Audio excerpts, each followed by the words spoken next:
চতুর্থ বর্গ ঋদ্ধি ও কর্ম বিপাক। 1 বান্তে নাকছেন ভগবান বলিয়াছেন, ভিক্ষুগণ আমার ঋদ্ধিমান ভিক্ষু শ্রাবকগণের মধ্যে মহামোগলায়ন সর্বাপেক্ষা শ্রেষ্ঠ। তথাপি তিনি দুঃসদের কবলে পড়িয়া দ্বন্দ্ব দ্বারা আহত হইয়া, মাথা ছিন্ন ভিন্ন হইয়া, অস্থি মাংস নিষ্পেষিত হইয়া এবং দেহের ধমনী ছিন্ন হইয়া পরিনির্বাণ লাভ করিয়াছেন। বান্তে যদি মহামোগলায়ন সত্যই সর্বশ্রেষ্ঠ ঋদ্ধিমান ভিক্ষু হইতেন, তবে তিনি এইরূপে দ্বন্দ্বাঘাতে পরিনির্বাণ প্রাপ্ত হইয়াছেন, একথা মিথ্যা। আর যদি দ্বন্দ্বাঘাতে পরিনির্বাণ প্রাপ্ত হন, তবে তাহা অসম্ভব যে তিনি সর্বশ্রেষ্ঠ ঋদ্ধিমান ছিলেন। ঋদ্ধি বলে কেহ কেহ দেবতা ও মনুষ্য সহিত সমগ্র সংসারের শরণ হইতে পারেন।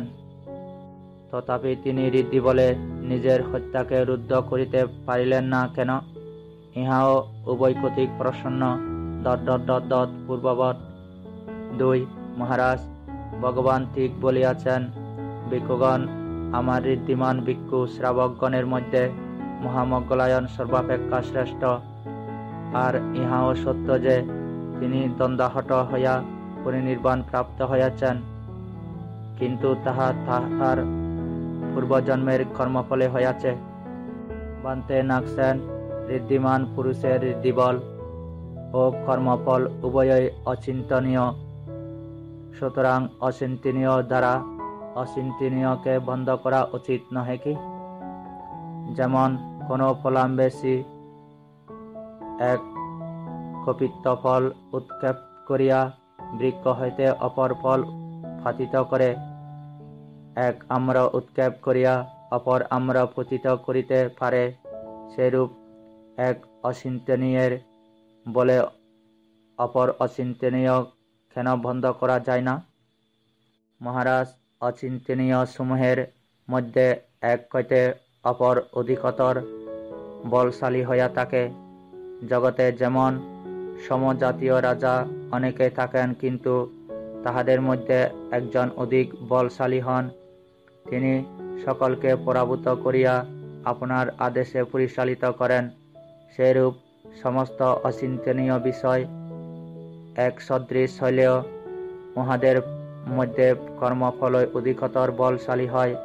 কর্মফল সকলকে দমন করিয়া নিজের প্রভাবে পরিচালিত করে, ধর্মাধিকারী অপর কিছু করিবার সুযোগ পায় না। 3 মহারাজ, যে ব্যক্তি কোনো বিষয়ে অপরাধ করে, তবে তাহার পিতা, মাতা, ভ্রাতা, ভগ্নী কিংবা বন্ধু বান্ধব তাহাকে রক্ষা করিতে পারে না। রাজাই কেবল সকলকে দমন করিয়া আদেশ দিতে পারেন। ইহার কারণ কি? সেই ব্যক্তির অপরাধই ইহার কারণ। মহারাজ, সেরূপ সমস্ত অচিন্তনীয় বিষয়ের মধ্যে কর্মফল অধিক বলশালী। কর্মফল সকলকে দমন করিয়া নিজের প্রভাবে পরিচালিত করে। কর্মাধিকারীর অপর ক্রিয়াগুলি কিছু করিবার সুযোগ পায় না। মহারাজ, পৃথিবীতে দাবাগ্নি প্রবল হইয়া জ্বলিতে থাকে। ইহার কারণ কি? অগ্নির শক্তিমত্তা। মহারাজ, সেরূপ সমস্ত অচিন্তনীয় বিষয়ের মধ্যে কর্মফল অধিক বলশালী। কর্মফল সকলকে দমন করিয়া নিজের প্রভাবে পরিচালিত করে। কর্মাধিকারীর অপর ক্রিয়াগুলি কিছু করিবার সুযোগ পায় না। মহারাজ, সেই কারণে প্রবল কর্মের দরুন দ্বন্দ্বাহত হইবার সময় মহামোগলায়নের ঋদ্ধি শক্তি সম্পন্ন ছিল না। সাধু বান্তে নাকছেন, আপনার কথানুসারে তাহা স্বীকার করি। ধর্ম বিনয় আচ্ছন্ন অনাচ্ছন্ন। 4 বান্তে নাকছেন, ভগবান বলিয়াছেন, ভিক্ষুগণ বুদ্ধের আবিষ্কৃত ধর্ম ও বিনয় অনাবৃত ও উজ্জ্বল, আবৃত নহে। পুনরায় ও বলিয়াছেন, প্রাতিমোক্ষের উপদেশ গোপন করিতে হয় এবং সমগ্র বিনয় পৃথক গোপনভাবে রক্ষা করিতে হয়। বান্তে নাকছেন, যদি বুদ্ধ ধর্মে উপযুক্ত কিংবা অনুকূল সময় লাভ হয়, তবে বিনয় প্রজ্ঞপ্তি অনাবৃত হইলেই শোভা পায়। কারণ কি? কেননা উহাতে কেবল শিক্ষা, সংযম, নিয়ম, শীল, উত্তম গুণ, পবিত্র আচার, অত্তরস, ধর্মরস ও বিমুক্তিরস সম্বন্ধে উপদিষ্ট হইয়াছে। বান্তে যদি ভগবান সত্যই বলিয়া থাকেন, বুদ্ধের আবিষ্কৃত ধর্ম ও বিনয় অনাবৃত উজ্জ্বল হয়, আবৃত নহে, তবে প্রাতিমক্যের উপদেশ ও বিনয় পৃথক গোপন করার বিষয় মিথ্যা হয়। আর যদি প্রাতিমক্যের উপদেশ তথা বিনয় পৃথক গোপন সত্য হয়, তবে ভগবানের কথিত এই বাণী মিথ্যা প্রমাণিত হয় যে ভিক্ষুগণ বুদ্ধের আবিষ্কৃত ধর্ম ও বিনয় অনাবৃত উজ্জ্বল হয়, আবৃত নহে। ইহাও এক উভয়কথিক প্রসন্ন পূর্ববৎ। মহারাজ, ভগবান ঠিকই বলিয়াছেন, ভিক্ষুগণ বুদ্ধের আবিষ্কৃত ধর্ম ও বিনয় অনাবৃত উজ্জ্বল হয়, আবৃত নহে। পুনরায় ইহাও ঠিক যে প্রাতিমক্য উপদেশ এবং সমগ্র বিনয় পৃথক গোপনে রক্ষা করিতে হয়, কিন্তু তাহা সকলের জন্য নহে, নির্দিষ্ট সীমার জন্যই গোপন করা হইয়াছে। মহারাজ, 3 কারণে ভগবান সীমা নির্দিষ্ট করিয়া প্রাতিমক্যের উদ্দেশ গোপনে অনুমতি দিয়াছেন, যটা 1. পূর্ব বুদ্ধগণের বংশরীতি অনুসারে প্রাতিমক্য উদ্দেশ এরূপ সীমা নির্দিষ্ট করিয়া অবরুদ্ধ ছিল। 2. ধর্মের গৌরববশত এবং 3. ভিক্ষুপদের গৌরববশত অবরুদ্ধ হইয়াছে। পূর্ব বুদ্ধগণের বংশরীতি অনুসারে প্রাতিমক্য উদ্দেশ কি প্রকারে সীমা নির্দিষ্ট করিয়া অবরুদ্ধ ছিল? মহারাজ, সমস্ত পূর্ব বুদ্ধগণের ইহাই বংশপ্রথা ছিল। যেমন ভিক্ষুদিগের নিজেদের মধ্যেই প্রাতিমক্য উদ্দেশ করা উচিত, অবশিষ্ট গৃহী পন্দকারী 21 প্রকার লোকের মধ্যে নহে। মহারাজ, যেমন ক্ষত্রিয়দের ক্ষাত্রমায়া তাহাদের মধ্যেই চলে, জগতের ক্ষত্রিয়গণের মধ্যে এই প্রথা প্রচলিত থাকে, কিন্তু উহা অপর লোকে জানিতে পারে না। সেরূপ সমস্ত পূর্ব বুদ্ধগণের ইহাই বংশপ্রথা যে ভিক্ষুগণের নিজেদের মধ্যেই প্রাতিমক্য উদ্দেশ করিতে হইবে, অবশিষ্টগণের জন্য তাহা নিবারিত। মহারাজ, জগতে বহু প্রকার সম্প্রদায় আছে, যটা মল্ল, অতন, পর্বত, ধর্মগিরীয়, ব্রহ্মগিরীয়, নটক, নৃত্যক, লঙ্গক, পিশাচ, মণিভদ্র, পূর্ণবদ্ধ, চন্দ্র, সূর্য, শ্রীদেবতা, কালী দেবতা, শোভ, বাসুদেব, গণিকা, অসিপার্শ্ব ও বদ্রীপুত্র। ইহাদের প্রত্যেক সম্প্রদায়ের নিজস্ব কিছু না কিছু রহস্য থাকে, যাহা নিজেদের মধ্যে গোপনে করা উচিত, অপরের সামনে নহে। 6. ধর্মের গৌরববশত কি প্রকারে প্রাতিমক্য উদ্দেশ নিজেদের মধ্যে গোপন করিয়া করিতে হয়? মহারাজ, ধর্ম অত্যন্ত গৌরবাহ ও গুরুত্বপূর্ণ। তাহাতে অভিজ্ঞ ব্যক্তিরা সম্যক জ্ঞানের সাধনা করেন। ধর্মের পূর্বাপর অভিজ্ঞতার দরুন জ্ঞান লাভ হয়। পূর্বাপর অভিজ্ঞতা ব্যতীত জ্ঞান লাভ হয় না। এমন সার ধর্ম ও উত্তম ধর্ম অনভিজ্ঞ ও মন্দ লোকের হাতে পড়িয়া নিন্দিত, অবজ্ঞাত, ঘৃণিত, অবহেলিত ও গর্হিত না হোক, এইরূপে ধর্মের গৌরববশত প্রাতিমক্য উদ্দেশ সীমা নির্ধারণ করিয়া গোপন করা হইয়াছে। মহারাজ, যেমন শ্রেষ্ঠ, উত্তম, সারবান, সুন্দর ও ভালো জাতীয় রক্ত চন্দন ও চন্দালদের গ্রামে পড়িয়া নিন্দিত ও অবহেলিত হয়, তাহারা ইহাকে হাস্যকর ও তুচ্ছ মনে করে। মহারাজ, সেরূপ এমন সারবান ও উচ্চ ধর্ম হইয়াও পূর্বাপর অনভিজ্ঞ ও দুষ্ট ব্যক্তিদের হাতে পড়িয়া ইহা নিন্দিত, অবজ্ঞাত, ঘৃণিত, অবহেলিত ও গর্হিত না হোক, এরূপে ধর্মের গৌরববশত প্রাতিমুখ্য উদ্দেশ্য সীমা নির্ধারণ করিয়া গোপন করা হইয়াছে। 60 ভিক্ষুপদের গৌরববশত প্রাতিমুখ্য উদ্দেশ্য কি প্রকারে সীমা নির্ধারণ করিয়া গোপন করা হইয়াছে? মহারাজ, জগতে ভিক্ষুভাব অতুল্য, অপরিমেয়, অত্যন্ত শ্রেষ্ঠ ও অমূল্য। কিছুর সহিত ইহার তুলনা চলে না, পরিমাণ করা চলে না, মূল্য নির্ধারণ করা চলে না। এমন উচ্চতম ভিক্ষুভাবে স্থিত ব্যক্তি সাধারণ লোকে সমপর্যায় না হোক, এ কারণে ভিক্ষুগণের নিজেদের মধ্যে প্রাতিমুখ্য উদ্দেশ্য প্রচলিত হইয়াছে। মহারাজ, যেমন সর্বাপেক্ষা উত্তম দ্রব্যসমূহ বস্ত্র, আস্তরণ, হাঁটি, ঘোড়া, রথ, সোনা, রূপা, মণি, মুক্তা, স্ত্রী রত্নাদি কিংবা উত্তম সুরা, এই সমস্তই রাজার নিকট উপনীত হয়। সেরূপ মহারাজ, জগতে যে পরিমাণ বুদ্ধ শাস্ত্রানুকূল শিক্ষা, আচার, সংযম, শীল, সংবর আদি গুণসমূহ আছে, তৎসমুদয় ভিক্ষু সঙ্গের মধ্যে বিদ্যমান থাকে। এইরূপে ভিক্ষুদের গৌরববশত প্রাতিমুখ্য উদ্দেশ্য সীমা নির্ধারণ করিয়া গোপন করা হইয়াছে। সাধু বান্তে নাগসেন, আপনি যাহা বলিতেছেন তাহা আমি স্বীকার করি। মিথ্যা বাক্যের গুরুত্ব লঘুত্ব। আর বান্তে নাগসেন, ভগবান বলিয়াছেন, সজ্ঞানে মিথ্যা কহিলে পরাজিকা দোষ হয়। পুনরায় ইহাও বলিয়াছেন, সজ্ঞানে মিথ্যা বলিলে লঘু দোষ হয়। যাহা কোন ভিক্ষুর নিকট স্বীকার করিলে মুক্ত হয়। বান্তে নাগসেন, এখানে বিশেষত্ব কি? কারণই বা কি? এক মিথ্যা বাক্য দ্বারা ভিক্ষুত্ব বিনষ্ট হয়, আর এক মিথ্যা বাক্য দ্বারা প্রতিকার যোগ্য থাকে।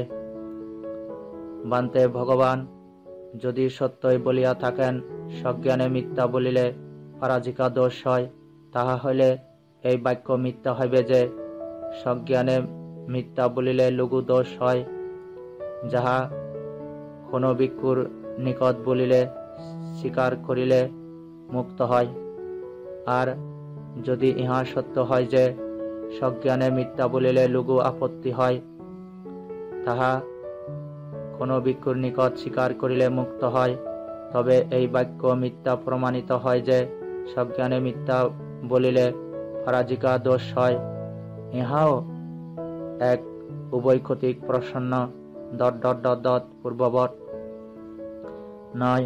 মহারাজ, ভগবান ঠিকই বলিয়াছেন, সজ্ঞানে মিথ্যা বলিলে পরাজিকা দোষ হয়, তাহা কোন ভিক্ষুর নিকট স্বীকার করিলে দোষ মুক্ত হয়। দুইটাই ঠিক। মহারাজ, বিষয় অনুসারে ইহা গুরু ও লঘু হয়। মহারাজ, যদি কেহ কোনো লোককে হস্ত দ্বারা প্রহার করে, তবে আপনি তাহার কি দণ্ডবিধান করিবেন? বান্তে, যদি সে বলে, আমি ক্ষমা করিব না, তবে আমার ক্ষমা প্রাপ্ত না হইলে প্রহারকারীর এক কার্ষাপন বা তদানীন্তন টাকা অর্থদণ্ড করিব। মহারাজ, যদি সে ব্যক্তি আপনাকে হস্ত দ্বারা প্রহার করে, তাহার কি দণ্ড হইবে?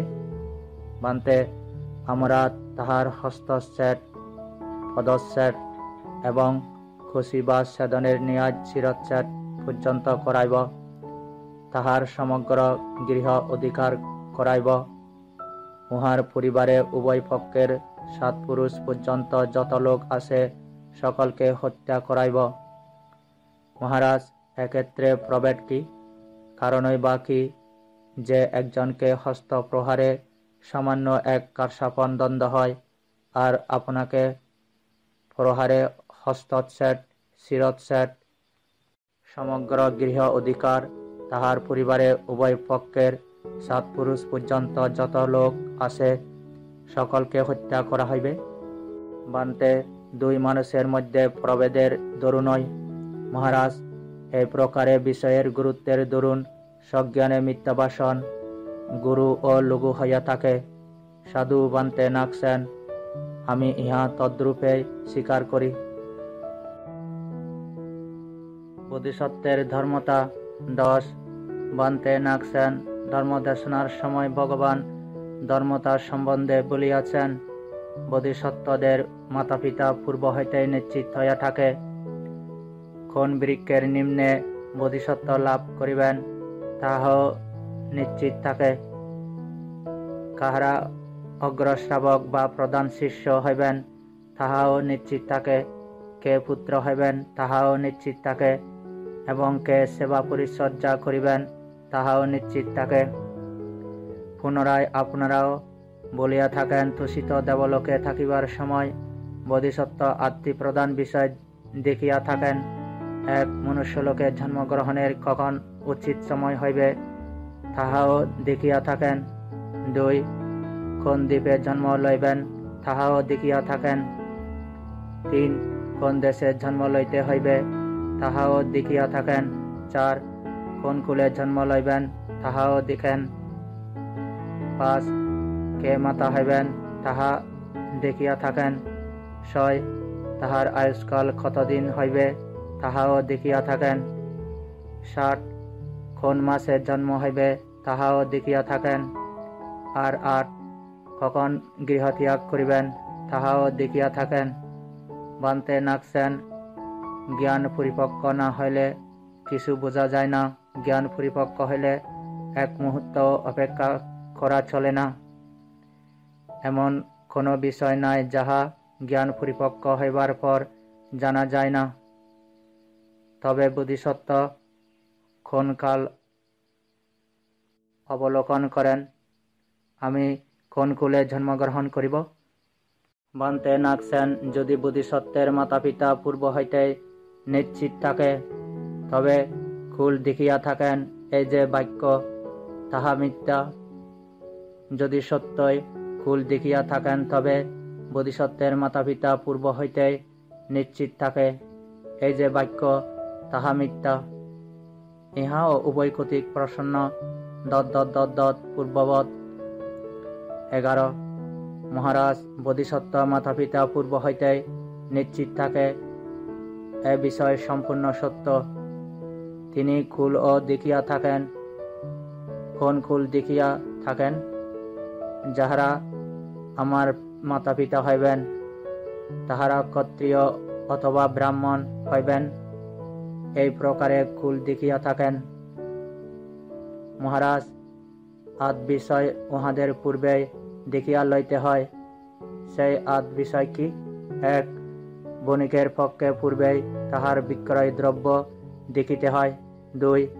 হস্তির পদক্ষেপের পূর্বেই সুন্দর দ্বারা ভবিষ্যতের পথ দেখিতে হয়। 3.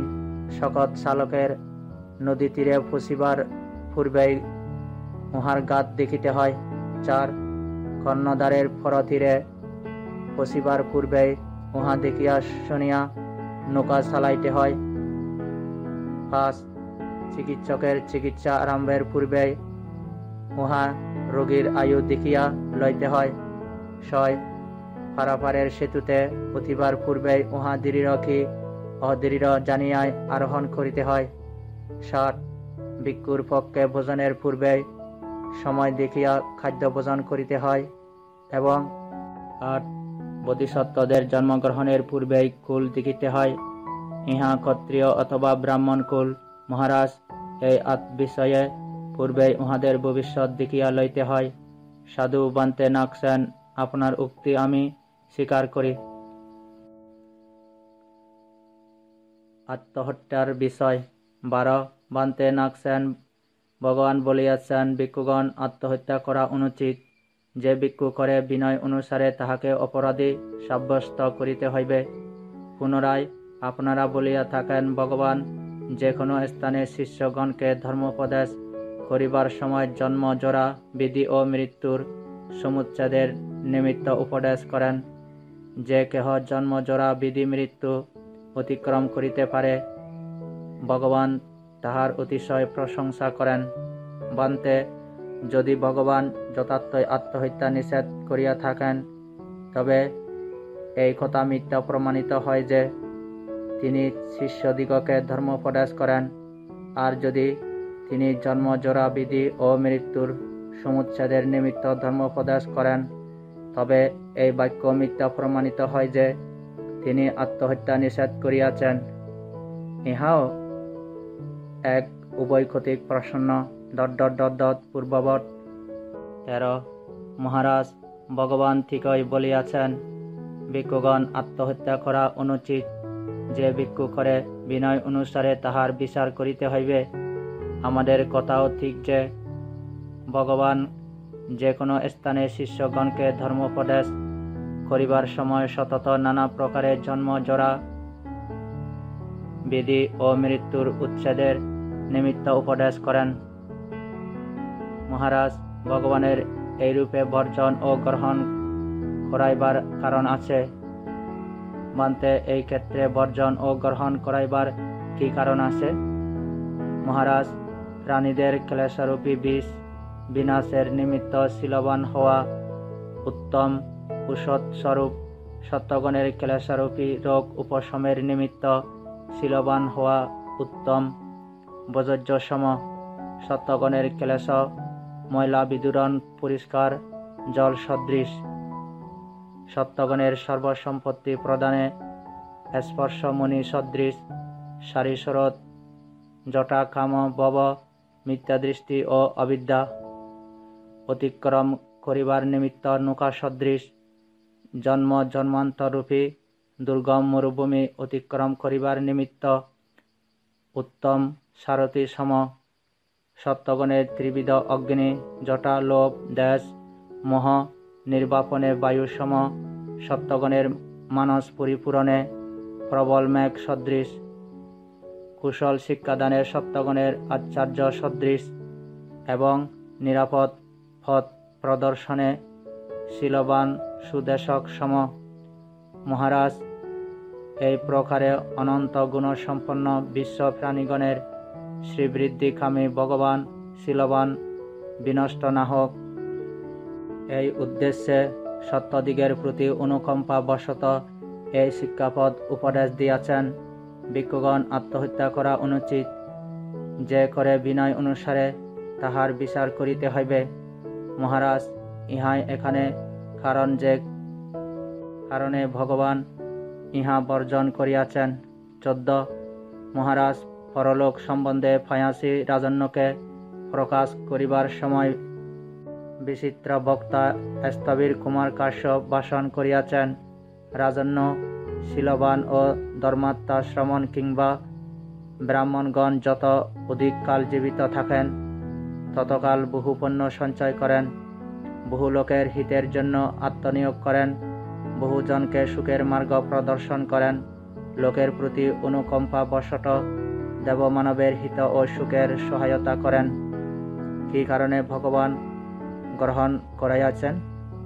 মহারাজ, জন্মগ্রহণ দুঃখ, জরাগ্রস্ত হওয়াও দুঃখ, রোগাক্রান্ত হওয়াও দুঃখ, মরণ ও দুঃখ, শোক ও দুঃখ, রোদন ও দুঃখ, দৈহিক আঘাত ও দুঃখ, দুর্মনুষ্য ও দুঃখ, অবসাদ ও দুঃখ, অপ্রিয় সংযোগ ও দুঃখ, প্রিয় বিয়োগ ও দুঃখ, মাতৃবিয়োগ ও দুঃখ, পিতৃবিয়োগ ও দুঃখ, ভ্রাতার মৃত্যু ও দুঃখ, ভগ্নীর মৃত্যু ও দুঃখ, পুত্রের মৃত্যু ও দুঃখ, স্ত্রীর মৃত্যু ও দুঃখ, দাসের মৃত্যু ও দুঃখ, আত্মীয়ের মৃত্যু ও দুঃখ, বন্ধু বান্ধবের বিপত্তি ও দুঃখ, রোগ পীড়িত থাকা ও দুঃখ, সম্পত্তি বিনাশ ও দুঃখ, শিলভ্রষ্ট হওয়া দুঃখ, দৃষ্টি বিপর্যয় ও দুঃখ, রাজভয়, সৌরভয়, শত্রুভয়, দুর্ভিক্ষ ভয়, অগ্নিভয়, জল ভয়,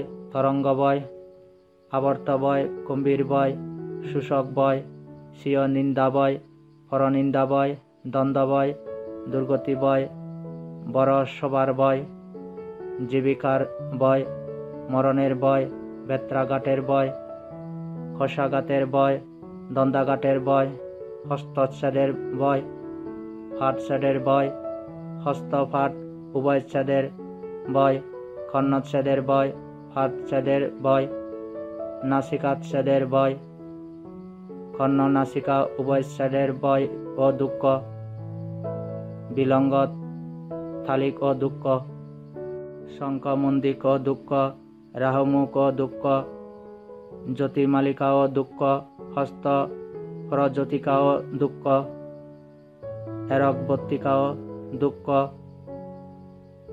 শিরকবাসিকাও দুঃখ, ঐন্যায়ক ও দুঃখ, বর্ষিমাংসিক ও দুঃখ, খারসাপনক ও দুঃখ, খার ফাতৎসিকাও দুঃখ, পরিবর্তিকাও দুঃখ, কলাপিতকাও দুঃখ, তপ্ত টুয়েল সিঞ্চন ও দুঃখ, কুকুর দ্বারা বক্ষণ করানো ও দুঃখ, জীবন্ত শুলে সরানো ও দুঃখ, এবং অসি দ্বারা শিরচ্ছেদন ও দুঃখ। মহারাজ, এরূপে আরো অনেক প্রকার দুঃখ সংসারে থাকিয়া লোককে ভোগ করিতে হয়। 15 মহারাজ, হিমালয় পর্বতে বর্ষণ হইলে জল দ্বারা গঙ্গার মূল ও শাখাসমূহে পাথর, কাকর, উর্মি, আবর্ত অতিক্রম করিয়া প্রবাহিত হয়। সেরূপ সংসার প্রবাহে পতিত লোকেরা বহু দুঃখ ভোগ করে। সংসারে বারবার জন্মগ্রহণ দুঃখময়, জন্ম মৃত্যুর প্রবাহ রুদ্ধ হওয়া পরম সুখ। এই প্রবাহকে রুদ্ধ করিবার উপদেশ দেবার সময় ভগবান নিবর্তনের সাক্ষাৎকারের নিমিত্ত জন্মাদি অতিক্রমের জন্য গ্রহণ করান। সাধু বান্তে নাগসেন প্রশ্নের সুসমাধান হইল। বহু যুক্তি প্রদর্শিত হইয়াছে, আমরা তদ্রূপে ইহা স্বীকার করি। মৈত্রী ভাবনার ফল। 16 বান্তে নাগসেন ভগবান ভাষণ করিয়াছেন, ভিক্ষুগণ চিত্ত বিমুক্তিরূপ মৈত্রীর অনুশীলন করিলে, উহার ভাবনা করিলে, পুনঃ পুনঃ অভ্যাস করিলে, বিস্তার করিলে, উহাকে আদার করিলে, উহার অনুষ্ঠান করিলে, উহা উত্তম রূপে শিক্ষা করিলে ও উহাতে উৎসাহে আত্মনিয়োগ করিলে 11 বিধ ফল লাভ করা যায়। সেই 11 কি?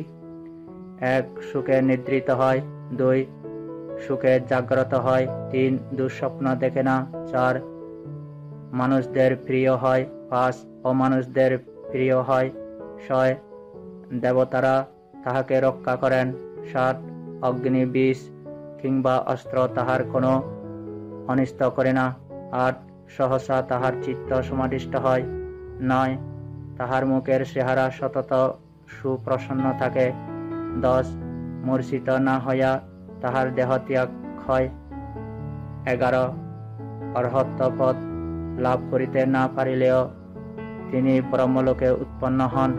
পুনরায় আপনারা বলেন, মৈত্রী বিহারী শ্যামকুমার মৃগজূট পরিবৃত হইয়া গভীর বনে বিচরণ করিবার সময় পিলিযজ্ঞ রাজার বিষাক্ত সর্বিদ্ধ হইয়া তথায় মূর্ছিত হইয়া পড়িয়াছিলেন। বান্তে, যদি ভগবান সত্যই মৈত্রী ভাবনার এ সকল ফল বলিয়া থাকেন, তবে এই কথা মিথ্যা প্রমাণিত হয় যে শ্যামকুমার মৈত্রী ভাবনা অভ্যাস করিবার সময় সর্বিদ্ধ হইয়া মূর্ছিত হইয়া পড়িয়াছিলেন। আবার যদি শ্যামকুমার মৈত্রী ভাবনা অভ্যাস করিবার সময় সর্বিদ্ধ হইয়া মূর্ছিত হইয়া পড়ে, তবে উপরিউক্ত মৈত্রী ভাবনার ফল মিথ্যা প্রমাণিত হয়। ইহাও উভয় কর্তৃক প্রসন্ন, যাহা অতিশয় সূক্ষ্ম ও গভীর। বান্তে, সুনিপুণ লোকদের ও এই প্রসন্ন জিজ্ঞাসিত হইলে শ্বেত বাহির হইতে পারে। সেই প্রসন্ন আপনার সম্মুখে উপস্থিত। এই জটিল প্রশ্নের সমাধান করুন। এই বিষয় পরিষ্কার দেখার জন্য ভবিষ্যতের বুদ্ধপুত্রগণকে চক্ষুদান করুন। 17 মহারাজ, ভগবান সত্যই বলিয়াছেন, ভিক্ষুগণ মৈত্রীর অনুশীলন করিলে অগ্নি, বিষ কিংবা অস্ত্র তাহার কোনো অনিষ্ট করে না। আবার ইহাও সত্য যে মৈত্রী বিহারী শ্যামকুমার মৃগজূট পরিবৃত হইয়া গভীর বনে বিচরণ করিবার সময় পিলিযজ্ঞ রাজার বিষাক্ত স্বরে বিদ্ধ হইয়া তথায় মূর্ছিত হইয়া পড়িয়াছিলেন। মহারাজ, এক্ষেত্রে কারণ আছে। সেই কারণ কি? মহারাজ, পূর্বোক্ত গুণসমূহ মানুষের নহে, কিন্তু মৈত্রী ভাবনারই। মহারাজ, সেই সময় খলস তুলিতে গিয়া শ্যামকুমার মৈত্রী ভাবনায় বিরত ছিলেন। মহারাজ, যেই মানুষ মৈত্রী ভাবনায় নিরত থাকে সেই সময় অগ্নি, বিষ কিংবা অস্ত্র তাহার কোনো অনিষ্ট করিতে পারে না। মহারাজ, সেই সময় যদি কেহ তাহার অনিষ্ট করিতে আসিয়া থাকে তবে তাহাকে দেখিতে পায় না কিংবা তাহা অনিষ্ট করিবার সুযোগ লাভ করে না। মহারাজ, পূর্বোক্ত গুণসমূহ কোনো মানুষের নহে, কিন্তু মৈত্রী ভাবনারই গুণ। 18 মহারাজ, কোন সংগ্রাম সুর সৈনিক অবেদ্য কবচ জল সজ্জিত হইয়া যুদ্ধক্ষেত্রে অবতরণ করে, তাহার প্রতি নিক্ষিপ্ত সমস্ত স্বর সমীপে গিয়া কবচে না গিয়া ইতস্তত পড়িয়া থাকে, তাহার কিছু অনিষ্ট করিতে পারে না। মহারাজ, এই গুণ সেই সৈনিকের নহে, এই গুণ সেই অবেদ্য কবচ জালেরই। মহারাজ, এই প্রকার এই গুণসমূহ কোনো মানুষের নহে, কিন্তু মৈত্রী ভাবনারই। মহারাজ, যে সময় মানুষ মৈত্রী ভাবনায় নিযুক্ত থাকে সেই সময় অগ্নি, বিষ কিংবা অস্ত্র তাহার কোনো অনিষ্ট করিতে পারে না। সেই সময় যদি কেহ তাহার অনিষ্ট করিতে আসে তবে সে তাহাকে দেখিতে পায় না কিংবা তাহার কোনো অনিষ্ট করিবার সুযোগ লাভ করে না। মহারাজ, এই সকল গুণ কোনো মানুষের নহে, কিন্তু মৈত্রী ভাবনারই গুণ। 19 মহারাজ, কোনো লোক অদৃশ্য হইবার নিমিত্ত জাদুবিদ্যার শিকড় হাতে লয়, যতক্ষণ সেই শিকড় তাহার হাতে থাকে ততক্ষণ সে অদৃশ্য হয় এবং কোনো সাধারণ মানুষ তাহাকে দেখিতে পায় না। মহারাজ, তবে এই গুণ সেই লোকের নহে, কিন্তু অদৃশ্য হওয়ার শিকড়েরই এই গুণ, যাহাতে সেই ব্যক্তি সাধারণ মানুষদের দৃষ্টিপথে আসে না। মহারাজ, এই সকল গুণ কোনো মানুষের নহে, কিন্তু মৈত্রী ভাবনারই। মহারাজ, যে সময় মানুষ মৈত্রী ভাবনায় নিবিষ্ট থাকে সেই সময় অগ্নি, বিষ কিংবা অস্ত্র তাহার কোনো অনিষ্ট করিতে পারে না। সেই সময় যদি কেহ তাহার অনিষ্ট করিতে আসে তবে সে তাহাকে দেখিতে পায় না কিংবা তাহার অনিষ্ট করিবার সুযোগ লাভ করে না। মহারাজ, এই সকল কোনো মানুষের নহে, কিন্তু মৈত্রী ভাবনারই গুণ।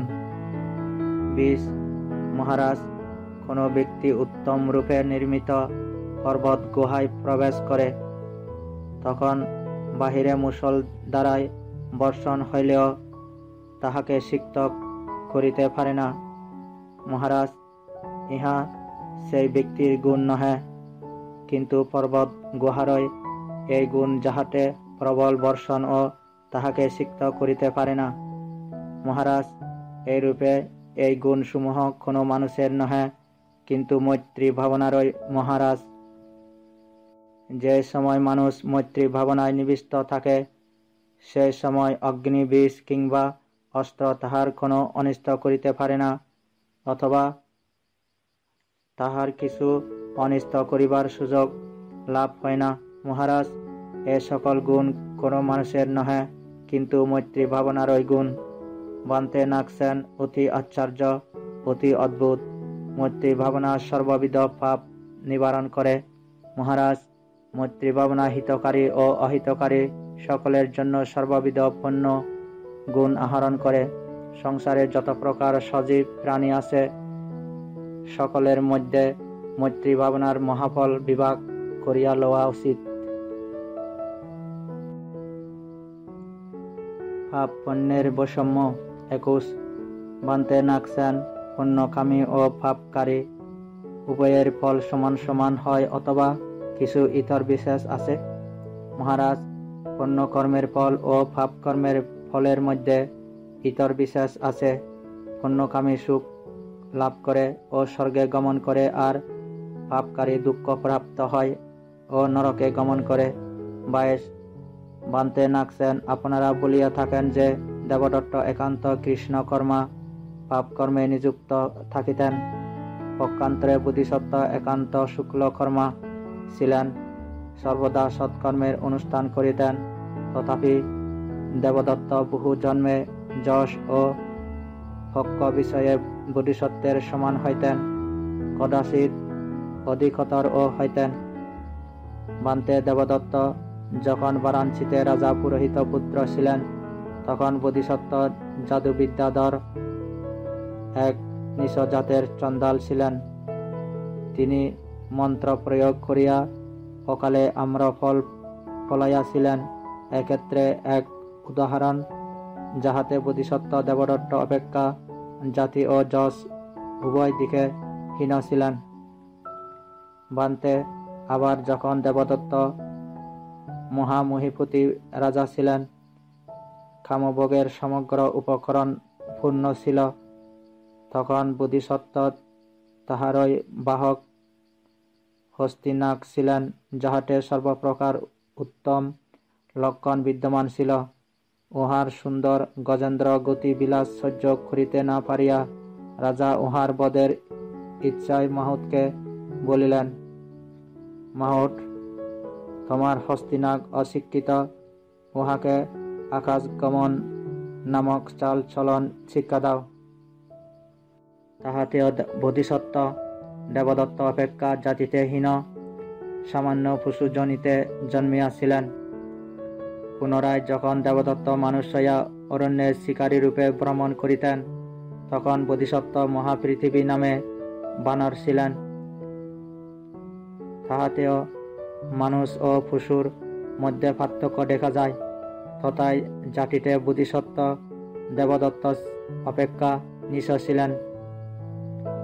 আবার দেবদত্ত যখন সোনেত্তর নামক অত্যন্ত বলবান নিষাদ ছিলেন, তখন বোধিসত্ত্ব সদ্যন্ত নামে হস্তিরাজ ছিলেন। তখন সে বেদ হস্তিনাগকে হত্যা করিয়াছিলেন। এ জন্মেও দেবদত্তই উন্নত ছিলেন। পুনরায় যখন দেবদত্ত মানুষ হইয়া গৃহহীন বনবাসী ছিলেন, তখন বোধিসত্ত্ব তৃপ্তিপক্ষী ছিলেন এবং বেদ মন্ত্র অধ্যয়ন করিতেন। তখনও সেই বনসর তৃপ্তিকে বধ করিয়াছিল। এ জন্মেও দেবদত্তই উন্নত ছিলেন।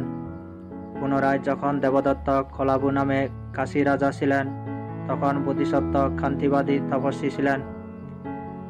তখন রাজা তপস্বীর প্রতি ক্রুদ্ধ হইয়া তাহার হস্তপদ কষি বাঁশের ন্যায় ছেদন করিয়াছিলেন। এ জন্মেও দেবদত্তই উচ্চ জাতি ও অধিক যশস্বী ছিলেন। পুনরায় যখন দেবদত্ত বনস্বর মানুষ ছিলেন, তখন বোধিসত্ত্ব নন্দীয় নামে বানররাজ হইয়াছিলেন। তথায় ও বনস্বর মাতা ও শত ভাই সহ বানরকে হত্যা করিয়াছিলেন। এই জন্মেও দেবদত্ত বড় ছিলেন। পুনরায় যখন দেবদত্ত মানুষ হইয়া খারম্বীয় নামে নগ্ন সাধু ছিলেন, তখন বোধিসত্ত্ব ফন্দরক নামে নাগরাজ ছিলেন। সেই জন্মেও দেবদত্ত উচ্চ ছিলেন। পুনরায় যখন দেবদত্ত মানুষ হইয়া বনে যথাধারী সাধু ছিলেন, তখন বোধিসত্ত্ব তৎসক নামে বড় শুকর ছিলেন। তথায় দেবদত্ত জাতিতে উন্নততর ছিলেন। পুনরায় যখন দেবদত্ত সেতি জনপদে সুরপুরীশ্বর নামক রাজা ছিলেন, যাহাতে এমন শক্তি ছিল যে এক পুরুষ পরিমাণ উপরে আকাশে গমনাগমনে সমর্থ ছিলেন, তখন বোধিসত্ত্ব কপিল নামে এক ব্রাহ্মণ ছিলেন। তথায় দেবদত্ত জাতি এবং যশ উভয়েতে উচ্চ ছিলেন। পুনরায় যখন দেবদত্ত সাম নামে মানুষ হইয়াছিলেন, তখন বোধিসত্ত্ব রুরু নামে মৃগরাজ ছিলেন। তথায় দেবদত্ত জাতিতে উচ্চ ছিলেন। পুনরায় যখন দেবদত্ত মানুষ হইয়া বনচর ব্যাধ ছিলেন, তখন বোধিসত্ত্ব হস্তিনাগ ছিলেন। ব্যাধ 7 বার হস্তিনাগের দন্ত ছেদন করিয়া লইয়াছিল। তথায় দেবদত্তই জাতিতে উচ্চ ছিলেন। পুনরায় এই সময় দেবদত্ত ক্ষত্রিয় ধর্মা যোদ্ধা বা সিঙ্গালো ছিলেন। তিনি জম্বুদ্বীপে যত প্রদেশ রাজা ছিলেন সকলকে বশীভূত করিয়াছিলেন। তখন বোধিসত্ত্ব বিদুর নামে এক পণ্ডিত ছিলেন, তথায় ও দেবদত্তই যশে উন্নত ছিলেন। পুনরায় যখন দেবদত্ত হস্তিনাগ হইয়া লুতুখিকা ফকির শাবক মারিয়াছিলেন, তখন বোধিসত্ত্ব দলপতি হস্তিনাগ ছিলেন, তথায় তাহারা দুইজনই সমান ছিলেন। পুনরায় যখন দেবদত্ত অধর্ম নামে এক যক্ষ ছিলেন, তখন বোধিসত্ত্ব ধর্ম নামে এক যক্ষ ছিলেন। এখানেও দুইজন সমান ছিলেন। পুনরায় এক সময় দেবদত্ত পঞ্চশত কুলের প্রধান নাবিক ছিলেন, তখন বোধিসত্ত্ব অপর পঞ্চশত কুলের প্রধান নাবিক ছিলেন। এখানে দুইজন সমান ছিলেন। পুনরায় যখন দেবদত্ত পঞ্চশত শকতের মালিক সাত্যবাহ ছিলেন, সেই সময় বোধিসত্ত্ব ও অপর পঞ্চশত শকতের মালিক সাত্যবাহ ছিলেন। এখানে দুইজন সমান ছিলেন। পুনরায় যখন দেবদত্ত শাক নামে মৃগরাজ ছিলেন, তখন বোধিসত্ত্ব নিগ্রদ নামে মৃগরাজ ছিলেন, তাহাতে দুইজন সমান ছিলেন। পুনরায় যখন দেবদত্ত খন্দহাল নামে ব্রাহ্মণ ছিলেন, তখন বোধিসত্ত্ব চন্দ নামে যুবরাজ ছিলেন। এখানে খন্দহালই উচ্চ ছিলেন। পুনরায় যখন দেবদত্ত সাত নামে সেনাপতি ছিলেন, তখন বোধিসত্ত্ব নিগ্রদ নামে রাজা ছিলেন। এক্ষেত্রেও দুইজনই সমান ছিলেন। পুনরায় যখন দেবদত্ত ব্রহ্মদত্ত নামে রাজা ছিলেন, তখন বোধিসত্ত্ব তাহার পুত্র মহাপদ্ম যুবরাজ ছিলেন। তথায় রাজা স্বীয় পুত্রকে পাহাড় হইতে নিক্ষেপ করিয়াছিলেন, যাহা হইতে নিক্ষেপ করিয়া শূরদিগকে হত্যা করা হইত। যে কোনো প্রকারে পিতায় পুত্রদের অপেক্ষা বড় হইয়া থাকে, অতএব এখানে দেবদত্তই উন্নত ছিলেন। পুনরায় যখন দেবদত্ত মহাপ্রতাপ নামে রাজা হইয়াছিলেন, তখন বোধিসত্ত্ব তাহার পুত্র কুমার ধর্মপাল ছিলেন। রাজা স্বীয় পুত্রকে হস্তপদ ও শিরচ্ছেদ করাইয়াছিলেন। এখানেও দেবদত্তই উন্নত ছিলেন। এই জন্মে দুইজনই সাক্ষ্য খুলে উৎপন্ন হইয়াছেন। বোধিসত্ত্ব সর্বজ্ঞ লোকনায়ক বুদ্ধ হইয়াছেন। দেবদত্ত সেই দেবাধিদেবের ধর্মে প্রবর্তিত হইয়াছেন এবং ধ্যান দ্বারা লৌকিক ঋদ্ধি উৎপাদন করিয়া বুদ্ধ হইবার আকাঙ্ক্ষা করিয়াছিলেন। বান্তে নাগসেন, দেখুন আমি যাহা বলিলাম তাহা সত্য কি মিথ্যা? টেস, মহারাজ, আপনি যে সকল বিষয় উল্লেখ করিলেন সেই সমস্তই সত্য, অন্যথা নহে। বান্তে নাগসেন, যদি কৃষ্ণ ও শুক্ল সমান হয় তবে পাপ ও পুণ্যের ফল সমানই হইয়া থাকে। না মহারাজ, পাপ ও পুণ্যের ফল সমান হয় না। মহারাজ, দেবদত্ত সকল লোকের বিরুদ্ধ ছিলেন না, কেবল বোধিসত্ত্বের সহিতই তাহার বিরোধ। বোধিসত্ত্বের সহিত তাহার যে বৈরভাব ছিল, তাহা সেই জন্মে পরিপক্ক হইয়াছে, ফল প্রদান করিয়াছে। মহারাজ, দেবদত্ত ও ঐশ্বর্যের অধিকারী হইয়া জনপদ রক্ষা করিতেন, সেতু, ন্যায়সভা, ধর্মসভা নির্মাণ করিতেন। তিনি শ্রমণ, ব্রাহ্মণ, দরিদ্র, অতিথি, নাথ, অনাথদিগকে তাহাদের প্রয়োজনানুসারে দান দিতেন। তাহার কর্মের ফলানুসারে জন্মে জন্মে সম্পত্তি লাভ করিতেন।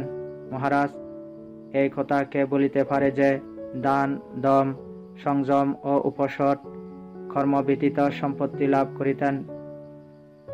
মহারাজ, আপনি যে বলিতেছেন দেবদত্ত ও বোধিসত্ত্ব দুইজন একসঙ্গে জন্ম লইতেন, সেই সমাগম শতজন্ম, সহস্র জন্ম, শত সহস্র জন্ম গত হইবার পর নহে, বরং কখন কখন তদপেক্ষা অধিক দিন অতিবাহিত হওয়ার পর সেই সম্মিলন গঠিত। মহারাজ, ভগবান যেমন মানব জন্ম লাভ করিবার নিমিত্ত খানা কচ্ছপের উপমা দিয়াছেন, এই দুই জনের একসঙ্গে জন্মগ্রহণ করা তদ্রূপই বুঝিতে হইবে। মহারাজ, বোধিসত্ত্ব কেবল দেবদত্তের সহিত সম্মিলিত হন নাই, কিন্তু স্থবির সারিপুত্রও অনেক শত সহস্র জন্মে বোধিসত্ত্বের পিতা ছিলেন। জেতা ছিলেন, কাকা ছিলেন, ভ্রাতা ছিলেন, পুত্র ছিলেন, ভগিনীয় ছিলেন, মিত্র ছিলেন। মহারাজ, বোধিসত্ত্ব অনেক শত সহস্র জন্মে স্থবির সারিপুত্রের পিতা হইয়াছেন, জেতা হইয়াছেন, কাকা হইয়াছেন, ভ্রাতা হইয়াছেন, পুত্র হইয়াছেন, ভগিনীয় হইয়াছেন, মিত্র হইয়াছেন। মহারাজ, সংসারে যত প্রকার প্রাণী আছে, যাহারা সংসার স্রোতে পড়িয়া প্রবাহিত হইতেছে, তাহারা প্রিয় এবং অপ্রিয় উভয়বিধ সাথীর সহিত সম্মিলিত হইয়া থাকে। জল যেমন স্রোতে প্রবাহিত হইয়া শুচি ও অশুচি, ভালো ও মন্দ সকল সঙ্গে মিলিত হয়। মহারাজ, দেবদত্ত নিজে পাপী হইয়া অনেককে অধর্মপথে পরিচালিত করিয়াছেন। ইহার ফলে 57,7,00,000 বৎসর নরকে দুঃখ ভোগ করিয়াছেন। কিন্তু বোধিসত্ত্ব ধার্মিক যজ্ঞ হইয়া অনেককে সৎপথে নিযুক্ত করিয়াছেন। ইহার ফলে তিনি 57,7,00,000 বৎসর পর্যন্ত স্বর্গসুখ ভোগ করিয়াছেন। মহারাজ, অথচ এই জন্মে অনাক্রমণীয় বুদ্ধকে আক্রমণ এবং সম্মিলিত সঙ্গকে ভেদ করার দরুন দেবদত্তকে পাতালে প্রবেশ করিতে হইয়াছে।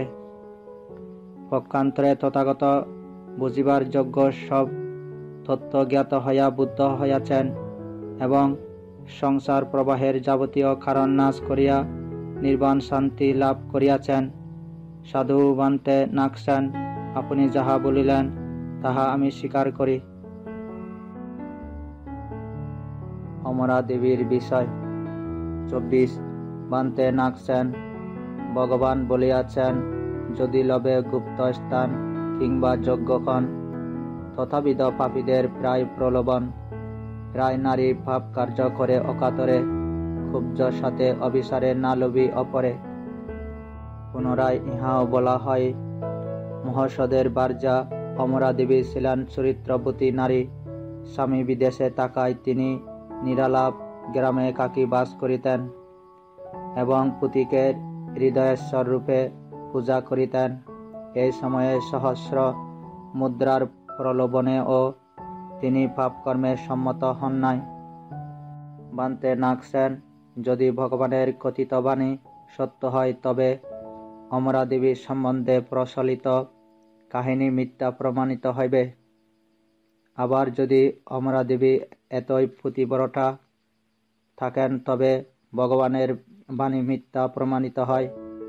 ইহাও উভয় কর্তৃক প্রসন্ন। পূর্ববৎ 25। মহারাজ, ভগবান নারী জাতির সম্বন্ধে উহা ঠিক বলিয়াছেন। অমরা দেবীর বিষয়ে লোকে যাহা বলে তাহাও ঠিক। মহারাজ, সে এরূপ পাপকর্ম করে কিংবা না করে, ইহার পরীক্ষা তো তখনই হইতে পারিত যখন ইহার উপযুক্ত অবকাশ, নির্জন স্থান এবং যথাযোগ্য দুস্থ লোকের প্রলোভন পাওয়া যাইত। মহারাজ, অমরা দেবীর সে সকল মিলে নাই। লোকনিন্দার ভয় হেতু সে উপযুক্ত অবকাশ দেখে নাই। মৃত্যুর পর নরক গমনের ভয় হেতু সে উপযুক্ত অবকাশ দেখে নাই। পাপের কতর ফল হয় এই চিন্তা করিয়া সে অবকাশ দেখে নাই। পরম প্রিয় পুতিকে সারিতে না পারায় সে অবকাশ দেখে নাই। প্রতিভক্তির দরুন সে অবকাশ দেখে নাই। ধর্মের প্রতি সম্মান বশত সে অবকাশ দেখে নাই। সেই হীন আচরণকে ঘৃণা করিয়া সে অবকাশ দেখে নাই। ব্রত ভঙ্গের অনিচ্ছায় সে উপযুক্ত অবকাশ দেখে নাই। এই প্রকারে অনেক কারণে অমরা দেবী উচিত ক্ষণ দেখে নাই। সে অনুসন্ধান করিয়া জগতে গোপন স্থান না দেখায় পাপ কার্য করে নাই।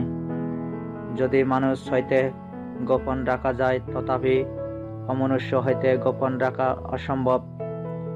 যদি অমনুষ্য হইতে গোপনে স্থান লাভ হয়, তথাপি অন্তর্যামী প্রবর্জিত হইতে গোপনে স্থান লাভ হয় না। যদি অন্তর্যামী প্রবর্জিত হইতে গোপনে স্থান লাভ হয়, তথাপি অন্তর্যামী দেবতাদের হইতে গোপনে স্থান লাভ হয় না। পরের মনের বিষয় জানে এমন দেবতাদের হইতে গোপন থাকিলেও নিজের মনে পাপের অনুশোচনা জন্মে। নিজের মনে অনুশোচনা না জন্মিলেও অধর্ম হইয়া থাকে। এরূপ বহুবিধ কারণে গোপন স্থান লাভ না করায় অমরা দেবী পাপ করে নাই। অনুসন্ধানে সেরূপ যোগ্য পুরুষ না পাওয়ায় অমরা পাপ করে নাই। ২৬ মহারাজ মহোষধ পণ্ডিত অষ্টবিংশতি গুণ সম্পন্ন ছিলেন। কি কি অষ্টবিংশতি গুণ যুক্ত ছিলেন? মহারাজ মহোষধি পণ্ডিত ১ সুর, ২ পাপে লজ্জাশীল, ৩ পাপের প্রতি সংকোচ পরায়ণ, ৪ দলবল যুক্ত, ৫ বহুমিত্র সমাপন্ন, ৬ সহিষ্ণু, ৭ শীলবান, ৮ সত্যবাদী, ৯ পবিত্র, ১০ ক্রোধরহিত, ১১ অনভিমানী, ১২ ঈর্ষারহিত, ১৩ বীর্যবান, ১৪ পুণ্য সঞ্চয়ী, ১৫ পরোপকারী, ১৬ সকলের মধ্যে বিভাগ করিয়া ভোজনশীল, ১৭ মিত্রবৎসল, ১৮ অচঞ্চল স্বভাব, ১৯ সরল, ২০ সত্তাবিহীন, ২১ অমায়াবী, ২২ বুদ্ধিমান, ২৩ কীর্তিমান, ২৪ বিদ্বান, ২৫ আশ্রিতগণের হিতৈষী, ২৬ সর্বজনের প্রার্থিত, ২৭ ধনবান ও ২৮ যশস্বী ছিলেন। মহারাজ মহোষধ পণ্ডিত এই অষ্টবিংশতি গুণ সম্পন্ন ছিলেন। অমরা দেবী তাদৃশ লোকের প্রলোভন না পাওয়ায় পাপকর্ম করে নাই। সাধু বান্তে নাগছেন, তাহা তদ্রূপেই স্বীকার করি। অরহতদের অভয়। ২৭ বান্তে নাগছেন, ভগবান বলিয়াছেন অরহতগণ ভয় সন্ত্রাস হইতে মুক্ত হইয়াছেন। পুনরায় রাজগৃহনগরে ধনপাল নামক হস্তিকে ভগবানের প্রতি আক্রমণ করিতে দেখিয়া একমাত্র আনন্দ স্থবির ব্যতীত পঞ্চশত ক্ষীণাশ্রব বুদ্ধকে ত্যাগ করিয়া ইতস্তত প্রস্থান করিয়াছিলেন। কেন বান্তে নাগছেন সেই অরহতগণ ভয় হেতু প্রস্থান করিয়াছিলেন? কিংবা দশবলের স্বীয় কর্ম প্রভাব দেখা যাইবে এই ভাবিয়া তাহার মরণ ইচ্ছায় ভিক্ষুরা পলায়ন করিলেন? অথবা ভগবানের অতুল বিপুল অসমঋদ্ধিবল দর্শনের ইচ্ছায় তাহারা প্রস্থান করিলেন? বান্তে নাগছেন, যদি ভগবান ঠিকই বলিয়া থাকেন অরহতগণ ভয় ও সন্ত্রাস হইতে মুক্ত হন, তবে ধনপাল হস্তির আক্রমণে অরহত ভিক্ষুরা সত্যই পলাইয়া যান, তবে ভগবানের এই বাণী মিথ্যা সিদ্ধ হয় যে অরহতগণ ভয় ও সন্ত্রাস হইতে মুক্ত হন। ইহাও এক উভয়কথিক প্রসন্ন পূর্ববৎ। ২৮ মহারাজ ভগবান সত্যই বলিয়াছেন অরহতগণ ভয় ও সন্ত্রাস হইতে মুক্ত হন, এবং ইহাও সত্য যে রাজগৃহনগরে ধনপাল হস্তিকে ভগবানের প্রতি আক্রমণ করিতে দেখিয়া কেবলমাত্র স্থবির আনন্দ ব্যতীত ৫০০ অরহত ভিক্ষু জিনবরকে ত্যাগ করিয়া ইতস্তত প্রস্থান করিয়াছিলেন। কিন্তু তাহা ভয় হেতু নহে, ভগবানকে একাকী মরিতে দেওয়ার ইচ্ছায় ও নহে। ভীত ও সন্ত্রস্ত হইবার যত প্রকার কারণ আছে অরহতদের সেই সমস্তই নষ্ট হইয়াছে, অতএব তাহারা ভয় ও সন্ত্রাস মুক্ত হইয়াছে।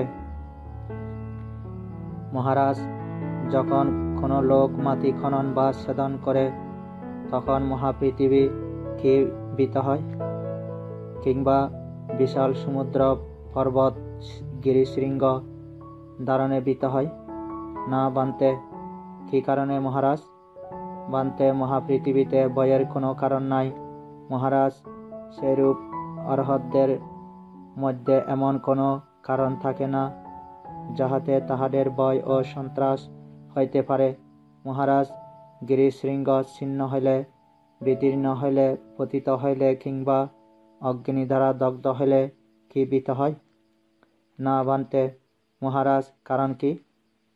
বানতে, যেহেতু উহার ভয় ও সন্ত্রাসের কোনো কারণ বিদ্যমান নাই। মহারাজ, অর্হত সম্বন্ধেও সেই কথা প্রযোজ্য। 29. যদিও শত সহস্র লোকধাতু যত প্রকার প্রাণী আসে, উহারা সকলেই অস্ত্র হাতে একজন অর্হতের দিকে ধাবিত হয়, ভয় দেখায়, তথাপি অর্হতের কিছুমাত্র চিত্ত বিকার হয় না। কারণ কি? যেহেতু ভয় উৎপন্ন হইবার কোনো হেতু বা অবকাশ তাহার চিত্তে থাকে না। মহারাজ, সেই অর্হতগণের মনে এই বিবেচনা হইয়াছিল, অদ্য নরশ্রেষ্ঠ তথা জিতেন্দ্রিয়ের অগ্রণী বুদ্ধ নগরশ্রেষ্ঠ রাজগৃহে প্রবেশ করিলে রাস্তায় ধনপাল হস্তি আক্রমণ করিবে। দেবাতিদেব বুদ্ধের অনুগত সেবক স্থবির আনন্দ তাহাকে ত্যাগ করিতে পারিলেন না। যদি আমরা সকলে ভগবানকে পরিত্যাগ না করি, তবে আনন্দের গুণ প্রকাশিত হইবে না, আর হস্তিও বুদ্ধের সমীপে আসিতে পারিবে না। সুতরাং আমরা সরিয়া গেলেই ভালো হয়। এইরূপে বহু লোক ক্লেশবন্ধন হইতে মুক্ত হইবে এবং চতুর্দিকে আনন্দের অকৃত্রিম গুরুভক্তি প্রকট হইবে। এই সুফল চিন্তা করিয়াই তাহারা ইতস্তত প্রস্থান করিয়াছেন। বান্তে নাগসেন প্রসন্ন সুমীমাংসিত হইয়াছে। সত্যই অর্হতগণের ভয় সন্ত্রাস নাই, কেবল চিন্তা করিয়াই তাহারা ইতস্তত প্রস্থান করিয়াছেন। বুদ্ধের সর্বজ্ঞতা। 30. বান্তে নাগসেন আপনারা বলিয়া থাকেন বুদ্ধ সর্বজ্ঞ। পুনরায় ইহাও বলা হয় যে বুদ্ধ কর্তৃক সারিপুত্র ও মোগলায়ন প্রমুখ ভিক্ষুর সঙ্গ বহিষ্কৃত হইলে সাতুমার সাক্ষ্যগণ ও ব্রহ্মা সহম্পতি ভগবানের নিকট গিয়াছিলেন। তাহারা বিষ ও তরুণ বাসুরের উপমা দিয়া ভগবানকে প্রসন্ন করিয়াছেন, ক্ষমা করাইয়াছেন ও নিবৃত্ত করাইয়াছেন। বান্তে নাগসেন, ভগবানের কি সেই উপমাগুলি অজ্ঞাত ছিল, যাহা দ্বারা বুদ্ধের পক্ষ হইতে তাহার ক্ষমা প্রাপ্ত হইলেন? বান্তে নাগসেন, যদি ভগবানের সেই উপমাগুলি অজ্ঞাত থাকে, তবে বুদ্ধ সর্বজ্ঞ ছিলেন না। আর যদি তাহার সেই উপমাগুলি জ্ঞাত থাকে, তবে তিনি বিশেষভাবে তাহাদের পরীক্ষা করিবার ইচ্ছায় বহিষ্কার করিয়াছেন।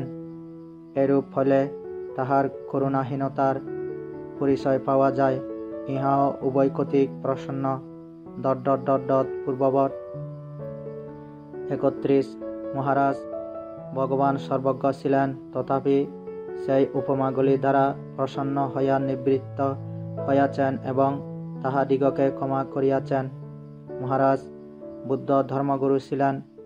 তাহারা বুদ্ধের কথিত উপমা দ্বারা তাহাকে আরাধনা, সন্তুষ্ট ও প্রসন্ন করিয়াছিলেন। ভগবান প্রসন্ন হইয়া সাধু বলিয়া অনুমোদন করিয়াছেন। মহারাজ, যেমন পুতির নিজের ধনে স্ত্রীলোক তাহাকে আরাধনা, তোষণ ও প্রসন্ন করে এবং উহা স্বামী সাধু বলে অনুমোদন করে, মহারাজ, সেরূপ সাতুমার সাক্ষ্য ও ব্রহ্মা সহম্পতি ভগবানেরই উক্ত উপমাগুলি দ্বারা তাহাকে প্রসন্ন করিয়া নিবৃত্ত করিলেন। ভগবানও সাধু বলিয়া আপনার স্বীকৃতি দিলেন।